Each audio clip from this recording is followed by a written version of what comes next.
We're off next to the rugged Akatarawa Valley north of Wellington to meet a man turning waste from the fashion, brewing and logging industries into what's been called black gold. But first I joined him on his weekly waste pickup at Wellington's Brewtown.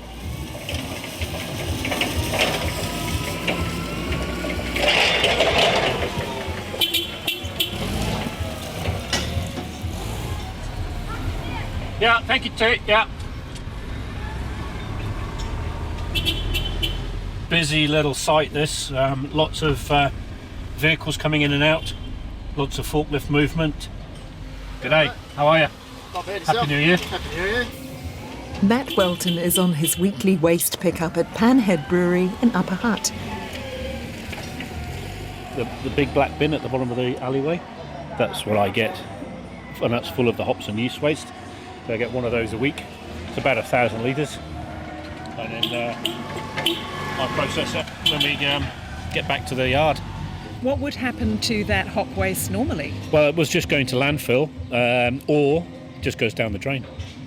So this has been a regular thing now for about 6 months. Every Friday I come down to Panhead, pick up their waste and take it back and process, and then the following Friday I'll bring the empty bin back and we do a bin swap.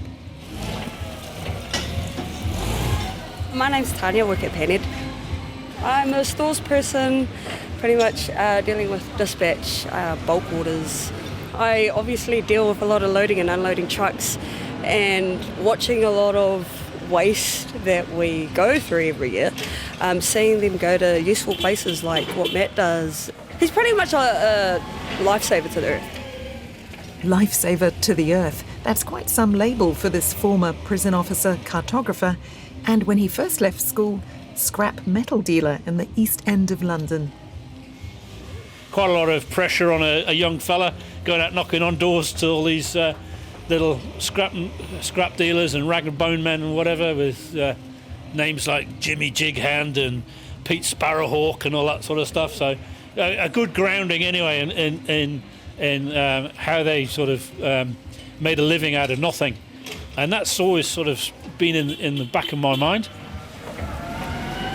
Matt also picks up used wooden pallets on his town trips before heading back along the windy road through the Akatarawa Valley and up a steep track through a former forestry block he shares with wife and former jockey, Debbie. It's a bit of a goat track to get there. Now, welcome to the Akatarawas. It's here you'll find a big kiln tucked into the side of a hill. This is biochar central, shall we call it? This is the kiln, and it's working at the moment, as you probably don't realise because there's nothing coming out of the top of the chimney. That looks medieval. It does. It looks like something like Henry VIII might have used to torture people, doesn't it, really?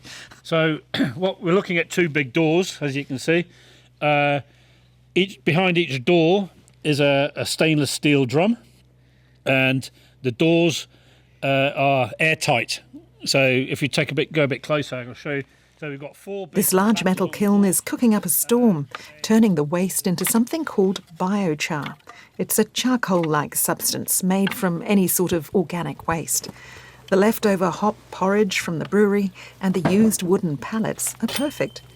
Proponents say biochar improves the soil, helping it retain water and nutrients, and is a good way to sequester carbon. It's warm. So it's running at about 450 degrees at the moment inside here. So and if I glimpse through a hole, I can see the embers. I'll open it up. Yeah. You can just stand by. Ooh, yes. So it's a chilly day and it's feeling good. Being so close to this thing. Yeah, we'll soon dry off. Two big drums and then a fire in the middle.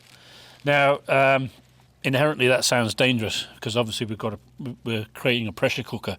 However, there's an exhaust valve out of each drum that takes all the gases that are then cooked from the heat, and then they're channeled back into the firebox, which increases the heat. So once it starts gassing off, then we start getting an increase in temperature inside the kiln. When it's finished gassing off, basically the cook is finished, and we just let it cool down, and so it takes about probably 4 hours. We do it one batch at a time, so I have to let it cool down. So it'll cool down overnight. I'll open it up, and I'll take out the char. We'll reload it, and then probably start it again the following day. So I'm probably doing 2 to 3 cooks a week on it. 2 cubic meters in each drum, so 4 cube in total. Reduction in volume by 75%, so I'm getting about 1 cube per cook of the black gold. And what about the fire risk here? Because you are surrounded by trees. Surrounded by trees. And it's a little bit dry at the moment. It's dry at the moment, but as you can see, there's nothing coming out of the chimney. It's so hot inside there that everything just burns off. All the gases burn off. We don't get any embers going up the chimney. It's all just contained within the kiln itself. It's quite a safe way of operating. Once the waste is cooked, or more correctly, pyrolysed, Matt sieves out the larger chunks left behind and pops them into an old concrete mixer with some pétanque balls to pulverise them into a usable grain suitable for sprinkling on the earth. So it's a bit of a number 8 wire system, but it works. So I give it a splash, bit of splash of water into there, and then it will throw off a bit of dust to start with. So I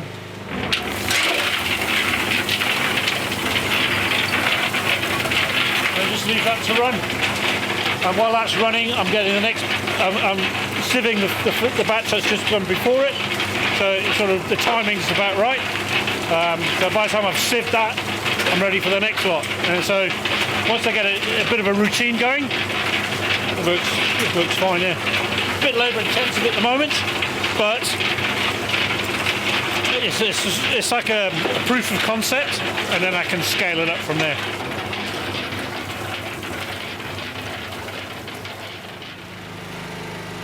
So I call that virgin pine biochar. You can put that straight in the ground, but Matt likes to charge it with a selection of special bioactive brews he makes from seaweed, horse manure and brewery waste. Because it's anhydrous, dry, first thing it's going to do when you put it into the ground in that state, it's going to draw all the goodness out of the ground into the char. So we charge it first, we inoculate it, is another term they use. And I know for Mongara Farms, they planted a 100-tree orchard, fruit and nuts, and they used biochar, and we made a cocktail of all 3 and put it into that, and they're finding it working really, really well. The plants are healthy, they're thriving, even though they only planted it 6 or 8 months ago. Matt's also been experimenting with turning fabric into biochar. You've got a wool bale here full of black, charred, very easy to break remnants of old textiles. Old textiles, these were a mixture of towels, sheets, tablecloths. This was an experiment from a company in Auckland. They asked me if I could do anything with it, sent me down a pallet. Well, I gave it a go. I mean, because we're flexible enough, we can cook a batch quite easily. And I'm really surprised at how it turned out. I mean, nicely surprised. I knew it would work. Matt's also partnered with the New Zealand sustainability-focused fashion brand, Koto. They were looking at an alternative way of using their cutting room offcuts rather than sending it to landfill. And so I said, yeah, I'll give it a go, and we'll try and make some biochar out of it. It's pure cotton.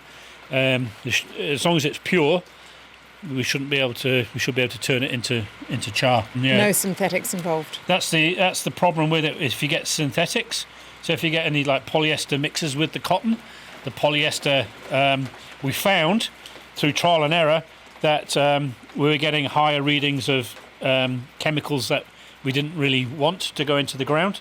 For instance, if some of the clothing came with elastane in it, which is the sort of elastic waistbands and stuff like that, and that was showing a higher reading of arsenic in the char. So that was a no-no. So this company here from Auckland, they sent this down, and they've cut out any elastane and anything that's not pure cotton wasn't sent. So we just did a pure cotton cook, and we've got pure carbon. Along from the kiln on Matt's Akatarawa property, a digger is at work removing slash, forestry waste, another source of feedstock for the kiln. It's all part of Matt and Debbie's plan to regenerate the land after years of pine cultivation here. The forestry slash left over from pine harvests is a huge problem. So every rainstorm loosens the earth beneath it, and it slowly just starts coming down the hill. Eventually it'll get into the creek at the bottom and start blocking that, and that leads into the Akatarawa River and then straight down to the Hutt River. So what do you? That's not your land. So, no, it's a neighbour, and he's keen for me to go over there and start doing something with it. And I've got enough, as you can see, I've got enough on my own block at the moment that we're trying to clear up. But that's that's what our place looked like before we started turning it into char. I mean, there's tons and tons and tons of it over there. How much biochar would all that make, do you reckon? Well, and how long would it take? It'd take forever. The process of converting wood to char reduces its volume by 75%. You put 4 cube in, you get 1 cube out, basically. You're getting rid of all that moisture, you're getting rid of all the volatile gases and whatever else that come off, and then all you get left is this basic element of carbon. So over here we've got Ray. Again, a hauler was positioned on this site here, hauling the logs up from the valley below, and this is what's just been left buried in the ground from the hauler. Wow. So they'll be here processing. They'll be cutting off the ends. You can see all the ends have been cut. So they've taken the lengths they want, and then they just biff the rest over the side. And so these logs have been buried in mud. Yeah, they've just been buried in the ground. And he's just picking them out with the digger. Well, basically we're creating a track round to here, but there's only this section here. But I mean, again, there's just tons and tons and tons just buried. Will that all be under this skid site as well? That's all where you're standing. Meters and meters of it. Yeah. Would it? You could just let it rot, and it generally would. If you let it rot, create its own kind of ecosystem underneath here. But also it will create gaps and holes, and when it rains, that then just slips, and it's just very unstable ground. Because it's all right at the moment because the timber is quite fresh, but as it starts rotting, the ground starts giving way underneath, and then it'll just slip down the hill. So for us, because we want to enjoy this bit of land, and it's great to have tracks. We can walk the dogs, and then we can take the horses for a ride, etc. So if we can clear it all up and open it up and start getting some use out of it, then and I can make the char out of the timber. Even though it's pretty wet. Doesn't matter. Doesn't matter. We'll try and dry it as much as I can. You can see over on the left there, that timber there came out of the ground here where we're standing, and that's been out of the ground for about 2 months, and already it's just with the wind it's drying out. And I'm cooking today a batch of that timber there, so it works really well. In a paddock at the top of the property, Matt says Debbie's horses are enjoying the benefit of improved soils. All of the grass that you can see really has been through hoof and tooth, horses and cattle and sheep, and application of biochar and various liquid fertilisers that I've got. You could almost hear the grass growing. They just loved it so much, And then we tried it in our veggie garden and stuff like that. And like, this stuff really does work, doesn't it? And then started giving it, gave a few samples away, a couple of flower growers, and they reported it back saying, wow, this is just fantastic stuff. And then it's just slowly, the momentum has just built up from there. And it's a waste product, which was just going to rot and turn to methane and ammonia and whatever else. So now we're actually turning it into something that can actually be used. And here we have Geordie, Geordie's enormous. Geordie's enormous. Yeah, so she's a 18-hand grey Clydesdale cross. You're a big guy, Matt, and she towers above you. Oh, she's huge. And it's quite funny because I'm from Newcastle upon Tyne in the northeast of England, and Geordie is obviously the regional dialect. In the open cast mines, coal mines up in the northeast of England, there's a huge crane called Big Geordie. So it just seemed quite appropriate we've got Big Geordie here on site as well. When you see her stablemate, little Bonnie, Oh, quite a difference there. chalk and cheese, aren't they? I don't know how tall she is, but she's not very tall. From here we can see the far reaches of the block. 30 hectares of native bush has been protected under a QE2 Trust covenant.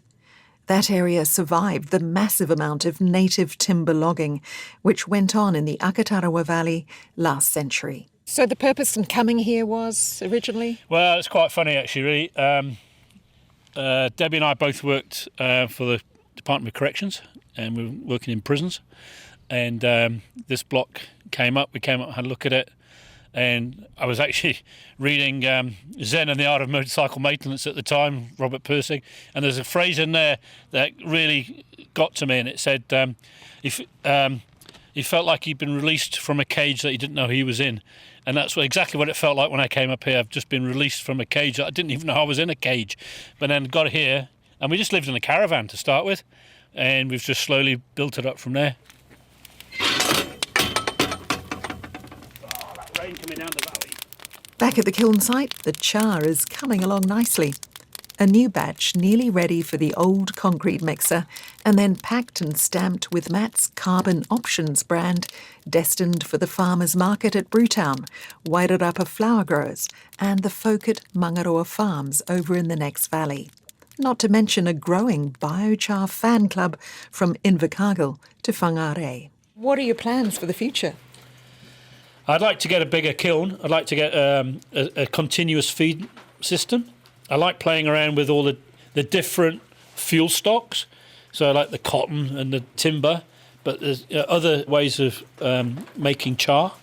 So I've done experimental work with Whittaker's Chocolate, turning their cocoa bean husk into biochar. Supreme Coffee in Wellington, their coffee bean husk. So I've turned that into biochar as well, rather than it just going to waste. So yeah, there's all sorts of different raw materials and different ways of making the biochar. There's heaps to do. It's quite intensive though, isn't it? Oh, it's full on. I mean, I'm on my own here. Debbie's here when she can. You've got to have a system in place that day one I'm collecting pallets and cutting them down. Day two, and we're loading the kiln, and we're cooking. And then while that's cooking, I'm preparing the next batch to go in. So you've got to have a system to make it work. Can you see this happening in even larger scale? Definitely. You could have a system like this, a continuous feed system at landfill sites, taking all the green waste. I mean, you could have mobile plants going up to forestry sites and converting into char, following the crews around. And if you could talk to the crews and say, rather than throwing the waste to the left, can you throw it to the right? And then we can deal with it there. And then either you come up at night and do it when they've gone, or you wait till they're moved on to the next area, and then you follow it behind and clean up. There's so many different ways of utilising the product and utilising the waste, and getting involved with those communities. That I just think it's a no-brainer, really. As for Matt himself, well, the flag flying above the kiln site is a little nod to his Heath Robinson style ingenuity. I like your flag up there. It's got a pirate's head on it. Yeah, Skull and bones. Yeah, skull and bones. I probably think of myself a bit of a pirate, actually, or a maverick anyway. But I quite liked it. My $2 shop addition to the workshop. I think it's quite good. You are a bit of a maverick, aren't you? I think so. Yeah, I think you have to be, really, to have these mad ideas and see them through. I think you've got to have a bit of self-belief to make sure to see it through to the end. From scrap metal dealer to corrections officer. Well, yeah, cartographer, and now to, I suppose you could be known as, you're into sustainability and recycling. That's now. right, yeah. Well, I suppose I've done a full circle, really, from when I left school into the recycling, sustainability, and then I've gone back to it in my older age. I might look older, but yeah. Matt Welton there.